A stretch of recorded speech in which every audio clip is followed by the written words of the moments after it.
Welcome दोस्तों, आप देख रहे हैं रहस्यमय कहानी आपके प्रिय दीपक कुमार के साथ। तो दोस्तों, आज की कहानी का शीर्षक है शमशान की अघोरी। तो चलिए बढ़ते हैं आज की कहानी की ओर।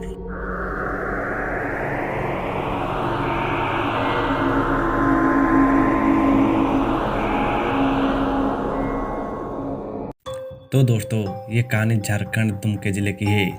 दिनेश जी बताते हैं कि हमारी गांव का बस स्टैंड बहुत दूर है, जिस वजह से हमें बस पकड़ने के लिए काफ़ी पैदल चलना पड़ता है। उस शाम मुझे अपनी दादी के घर से आते आते काफ़ी देर हो गई थी। जब मैं गांव की बस स्टैंड पर उतरा तो तब तक काफ़ी रात हो चुकी थी। मैं बस से उतरते ही जल्दी जल्दी से चलने लगा ताकि घर जल्दी पहुंच जाऊं।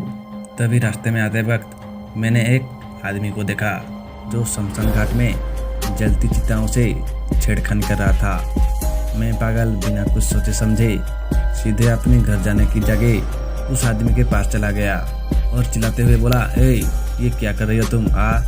ये सुनते ही उस आदमी ने मेरी तरफ बहुत गुस्से से देखा। उसकी आंख बहुत ही लाल हो गई थी। मुझे उसे देखकर बहुत डर लग गया और मैं वहाँ से उल्टे पैर घर की ओर दौड़ा। घर आने के बाद मैंने ये बात माँ को बताई। तब माँ ने कहा, चिंता मत कर, कुछ नहीं होगा तुझे।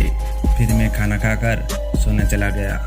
रात के तकरीबन 2 बजे बेचैनी के कारण मेरी आँख खुल गई। आँख खोलते ही मैंने पाया कि एक औरत मेरी रूम की छत पर उल्टी लटकी हुई है और उसके बाल इतने लंबे हैं कि मेरी पूरे बिस्तर पर फैले हुए हैं। डर के मारे मेरे हाथ पाँव एकदम से सून पड़ गए थे। मुंह से एक आवाज़ तक निकल नहीं पा रही थी। धीरे धीरे उसने अपने बालों से मुझे पूरा ढक दिया। उसके बाद जब सुबह मेरी आँख खुली तो मैं माँ की गोद में था। मेरी हालत बहुत ज़्यादा खराब हो गई थी। पूरा शरीर सफ़ेद पड़ गया था, मानो मेरे शरीर में खून ही ना हो। मैंने किसी तरह रात की घटना माँ को बताई। फिर माँ को किसी ने बताया कि यहीं के शमशान घाट में एक अघोरी बाबा बैठते हैं, वहीं मदद कर पाएंगे आपकी। मदद की उम्मीद में माँ मुझे उस अघोरी बाबा के पास ले गई। जब मैं बाबा से मिला तो पाया कि ये तो वही है जिसने मैंने आते वक्त टोक दिया था और ये मुझ पर गुस्से भी हुए थे। बाबा भी मुझे देखते ही पहचान गए और माँ से बोले, मुझे पता था कि ऐसा ही कुछ होगा।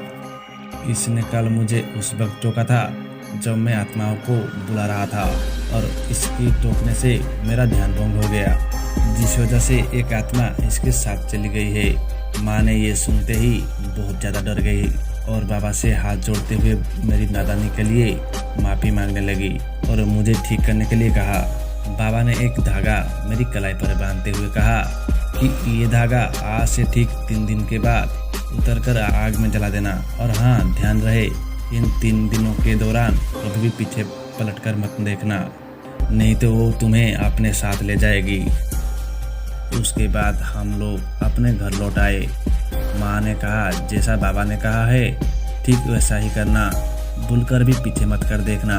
उसी रात जब मैं सो रहा था तो मुझे लगा कि कोई मेरे सिरहाने पर बैठा है और मेरे सर को सहला रहा है। फिर कुछ देर बाद शायद वो चला गया।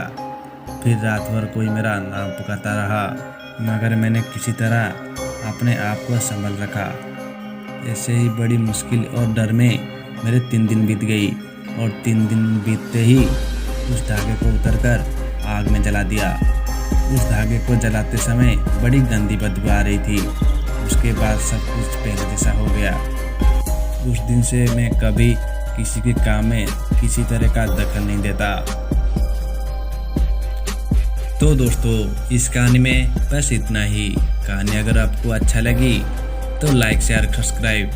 मैं दीपक कुमार, मिलती हूँ फिर एक नई कहानी में। तब तक बाय एंड टेक केयर।